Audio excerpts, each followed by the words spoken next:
pushing in, you were the ones defending. This time around, how about we just kill you before you even get inside the building? It's another similar story here. Dare he try and go for a jump out here? I almost dare him to try and be aggressive, gets a couple of shots in towards Voy, but won't bring him down. That should at least alert the members of Temperate as to where he is and what he's trying to do. And hopefully shouldn't find themselves walking headfirst, literally, into this gunshot, into this line of sight. He just tried to go for a little bit of a pre-fire there, but he was, of course, prone on the ground. So that missed him eventually, as the diffuser now has been dropped. There's going to be a lot of time wasted on the likes of Temper as well. They need to recover that. That's going to be costing them some time. C4 is being tossed out. 24 seconds left on the clock. They're counting down. Keoxys goes down as well. It's a 5-on-2. The Lady of Durza be able to at least find Prana, but he's going to be impossible for you to get rid of those shields. At least they take steady control right now, something they didn't have the last time around. I think that's quite key to get going. However, Prano is going to be able to start off with a kill onto P4. Instant trade to come out. Yeah, indeed, the smoke's gone. That's a huge one. And especially if you look at that shield located into the actually aviator room, is located not in a position where it can directly deny the plant, especially not if they want to be going for just a reverse shield plant. So as soon as they get control of Draven, it should be coming right for Temperate. They keep on getting these C4s in. Voy now with a pistol kill. With 1 minute 13 on the clock. Secret need to be careful, as it might just slip out underneath them. Well, Prana's up on 90 and Draven's playing on Aviator at the minute. A bit of time here for Temperate to take it nice and slow and just kind of find out where these last two are before looking for what the play is going to be. So in my mind, they've still got a bit of vertical control if they want it with Shinka. We already saw that grenade, the C4 kill, coming out from below. So it could be a case of finding a scrap on the downstairs if we see Prana choose to rotate back down there again. Not that he should at this point. The whole aim is to try and deal with this Monty, keeping guessing. Because as soon as that Monty goes into a 1 versus 1, he calls on a bit of help and things start falling apart. Here we go now. Unfortunately, it's all Draven by himself. We tend to know how these ones go. All they've got to do is sit and watch the angle. Almost managed to find it down, but misses it out just about.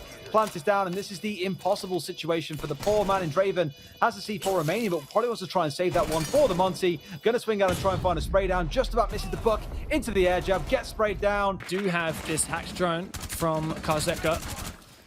Player contesting from Yellow Stairs. It is Aces. The drone taken out, but it was worth it, as Leon was allowed to get that C4 injure. Trying to take down Karzeka finally. It's the Mozzie. I don't quite know where that went down, to be honest, but Leon is keen to find more here roaming. He is a 1-speed though, so has to be careful not to overextend, as he's very slow to rotate back, which is exactly what Aces does, all the way down from Yellow Stairs, back onto the objective alongside Corey, whereas we rely on Rips and Leon to hold around Lobby and Piano.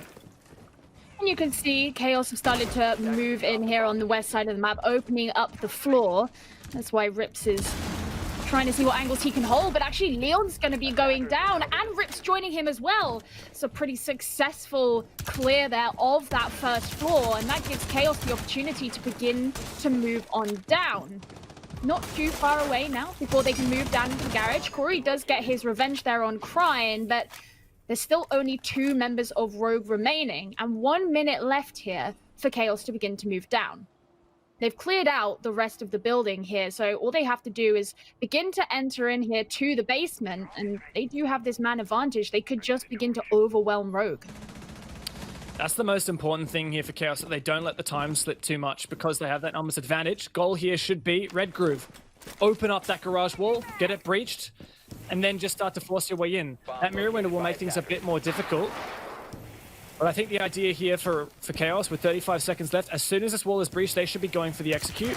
Because even if the plant gets denied, it can be retaken by Chaos if they can just refrag it out to the remaining players. 25 seconds left, completely breached now, but they'll be going straight into that mirror window, which is being watched there by the player in security. That is Aces trying to peek. There is the Legion. Aces trying to desperately find something to help his team out. If he can deny this plan, it is huge, but not going to happen there. Renewal. Oh, no. Okay, sorry, Shate, but that's my bad. Either, so There's no Wamai, so it's not like they got like caught in a magnet. And that's all 3 air jabs, if I'm not wrong, that have been detonated now. All 3 have definitely been deployed, as you can see from the overlay.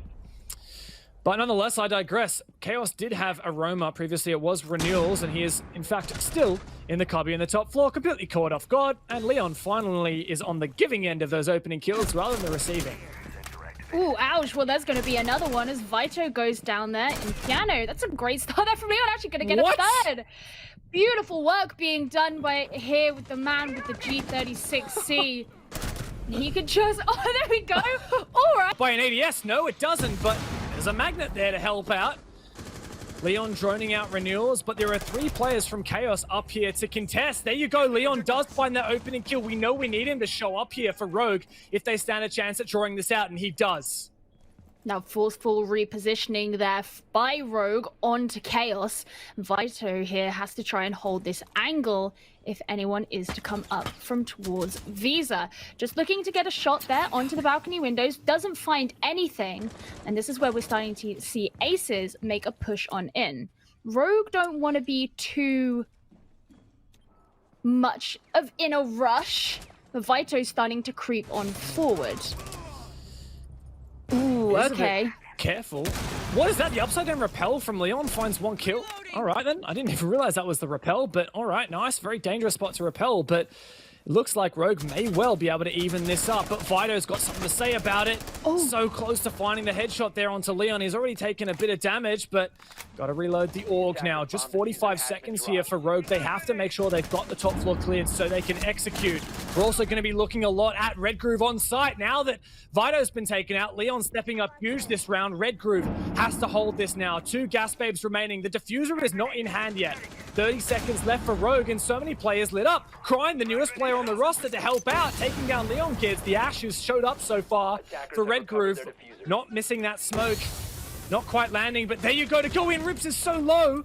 He needs to get this down. It's all on Red Groove now in a 1 versus 4, but if he can deny this diffuser, it could be everything, but Rogue. See the E1D sort of used in that way to sort of waste it, and you do expect this kind of peak, and that's a great peak there. He'll get 1, he'll get 2, and finally gets traded out as he gets detected. It's Rise who has to jump over Aqua Balcony to make that happen, but Rask played that really well, passive aggressiveness, not giving up that position too early, and now there's only a minute left on the clock. 2 good frags there on 2 of the fraggers, 3 of the Vitality players left to try and salvage this round, and I bet you there's an Electric Claw on the Sunrise wall as well, so there's even more they've got to go up against.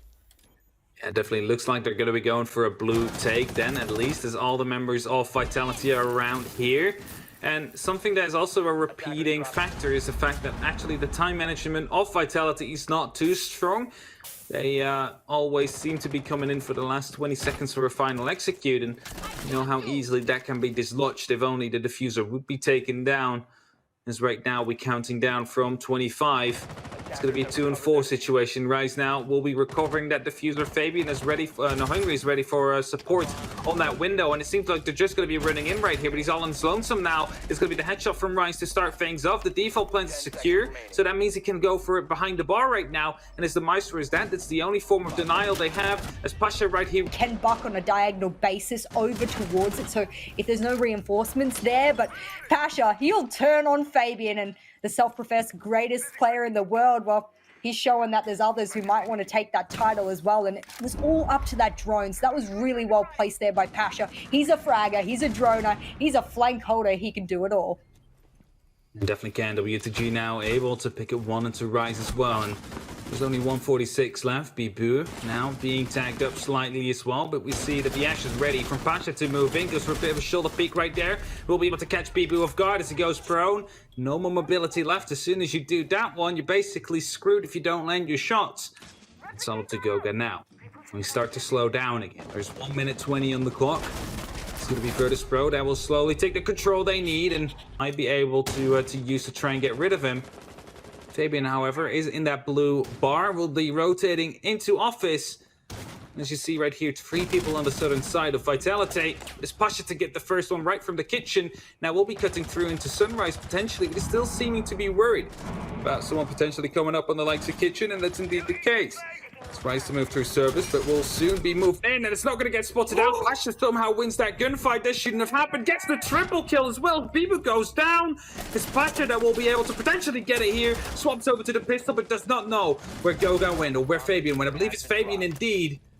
And as the trade comes through right there, it's only Goga left. He has the diffuser down. With 35 seconds left on the clock, surely is not enough time for him to keep on holding off on this. for this pro to slowly strangle around, and flashbangs being tossed in. He will be forced to go outside. Series is going to look significantly closer to redeeming themselves from the kind of fall off that they've had. Scyther, all right, finally, he's not going to be the first one taken out. Instead, he gets that opening kill with a grenade nonetheless. It's a good start there for Team Empire. Things may be starting to turn around. Yeah, very much so. And Dan to find a pick into maps as well. Great vertical play from Scyther previously with that grenade through the floor, and also notably Doki and Nello have been taken really low. Well, Doki's taken out completely. Surely Na'Vi can't salvage this one now. Kendrew and Nello both low HP, both attempting to hold this, and Kendrew knows he needs to make an aggressive play, but he looks the wrong way. Dan punishes him. Surely this isn't a flawless round here for Empire. Not if Nello has something to say about it, but with just about as low HP as you can tolerate. The Maestro here holding the Alder with that bullet hose. That plan's going to go down. He's not doing anything about it. He's just playing for the stat pad, it seems. But can't wait forever. Come on. 40 seconds. We want to see you do something. Empire's not going to let him just sit there. The Thermite to breach open the wall. Fully flashed now. Nello. This is not a great spot to be in. Of course, we still have the lifeline explosives from saves, which could be used to deal with that second Vulcan shield. But it seems like maybe Na'Vi are just going to fake out the execute for now.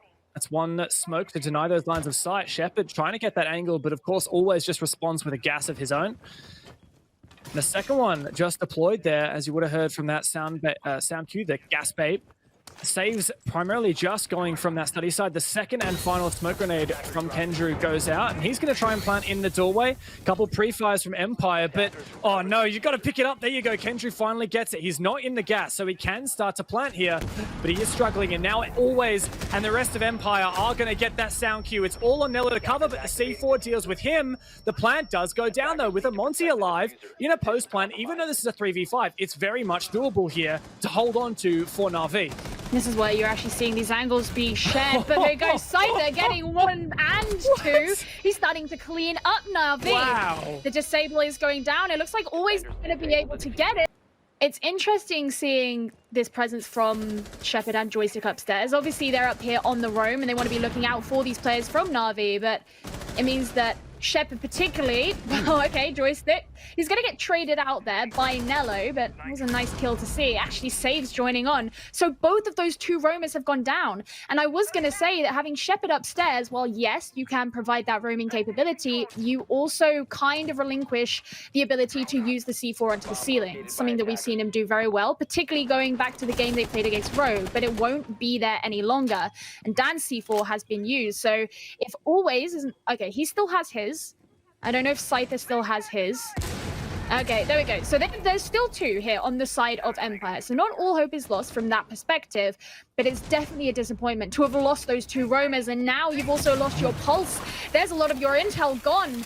Doki's going to be going down by Always, and he's very low on HP. Tosses into C4.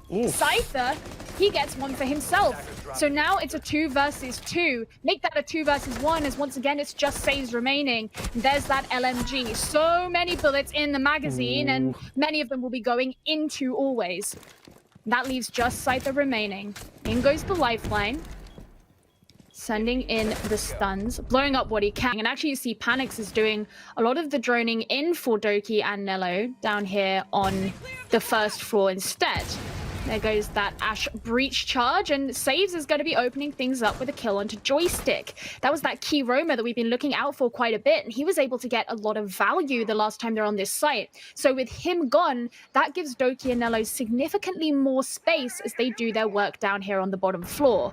Always waiting up here at the top of red stairs, but he's probably going to get droned out by Saves unless, yeah. No, they know exactly where he is now, so that makes it significantly more difficult. Dan and Always going to be falling. It's pretty easy here for Na'Vi. Scyther, he turns things around slightly, but does get traded out, and half a minute remaining. Shepard, he's going to be dropping down after securing himself a kill onto Nello. 3 versus 1, and Shepard might have the opportunity to take down these players, but there we go. There's the diffuser going down, as suddenly he's got himself in a situation where he has to get rid of it himself. All these other 2 members of Na'Vi have to do is separate themselves out, form potentially a crossfire where they can take Shepard fairly easily, and it's going to be a pretty easy round for them. And yeah, okay, there you go. I was going to say, if they can... Will the shield do the trick at protecting Alems? A nade's going to go in, all right, interesting strategy, and Alems decides to back on off and instead try and retake downstairs. So BDS not overcommitting to that position, instead ensuring that they have presence downstairs, and Kanto is the one from G2 to meet that pressure from BDS, and it's actually a player on the lounge door that's going to take it out now. BDS with only 2 players left.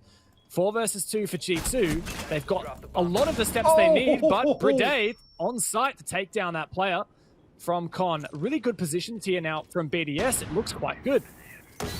It does. I'll come back to the drones again for G2. There are barely any left alive, mind you. Not that they matter too much at this stage in the round when there are 20 seconds left, but Pengu should be finding his way in here to recover that diffuser and go for a plant. BDS have been all over the downstairs play. The vertical has absolutely been theirs, but with no C4, they've got to come back. No way. There's one upstairs. It's LM off on the stairs as well. Red stairs finds a triple. Can he hold this out for the team? No, he cannot, as that final kill comes across from Pengu. That wall, and the answer so far is, well, quite a while, Kanto. Good job. You can retreat in peace, happy that you've completed your mission. 90 seconds down, and it sounds like they have at least got the breach open for now, so aren't in an awful spot, and they do have control of the balcony too, so aren't too concerned with having to worry about a Jaeger jumping out on them downstairs. The biggest fear is you're going to see exactly the same thing we saw out of Rafale earlier on, holding on the catwalk in towards the window. However, he's gone. Did he challenge that? He must have. They must have traded. Wow, okay. Wow, and in fact, G2 are continuing to challenge here, and that allows Uno to retake Garage, but not for long there. Kanto get the refrag as well. What is this mess? God. We're in a 2v2 now. At a 2v1, maybe not. I don't know, I'm a bit overzealous here. Finally, the 2v1. Shaiku wins that one. All on Citizen. Here, the Vigil. 1 versus 2, lit up, pushing up through Red Hallway. Such a difficult spot to be in. BDS have the time. It's their 2 best players here to clutch it up here against Citizen, but we have seen some clutches from him in the past. Can he repeat the feat? A lot to ask for, as you say. He's all by himself on red, swings out on towards Shaiku, but doesn't connect. A killing shot, does get a bit of damage down, and here comes the plant. There are no C4s, but there are impacts on the side of Citizen, and he's got it all to do here. Going to try and find his way around the corner, goes for a spray through the bomb, but the push comes into that area. Bam! C4 from underneath, 1 or 2 dead, attack over. Still, this has been another relatively slow start for BDS. We saw this on the downstairs earlier on, where they kind of paused mid-round. They got open what they needed, and then they were like, right, how do we deal with this setup coming out of G2? We're not quite sure. And it falls things all the way down to the wire. We're into the final 60 seconds of play between these 2 teams, and Renshura is going to kick things off with a kill onto Uno.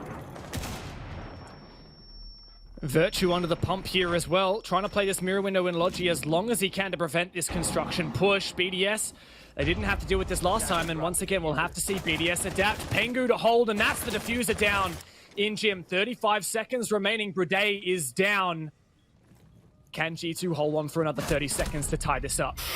Oh, stop looking. It's Pengu with a double kill once again. Always in these big spots. It's him finding the kills. It's a 3 versus 2, and here they come. Shaiku from construction once more. Might have just turned this around. Way. Turns around and finds the third. What is How that? does he do it almost all the way? It's a 1 versus 1. Virtue versus Rafale. Plant is going down. There won't be enough time for Virtue, but can he swing this one back? They've got to find each other. It's going to be coming to head inside a hallway, and all that's left from Virtue is to go aggressive here and go pushing outside onto Jacuzzi. Can he do it though in time? He's got about 25 seconds as that diffuser waits for no man indeed. He knows where it is, but has no idea where Rafale is right now. He must know. This diffuser's coming through. He's going to swing in, finds the kill, and BDS will close it 7-5.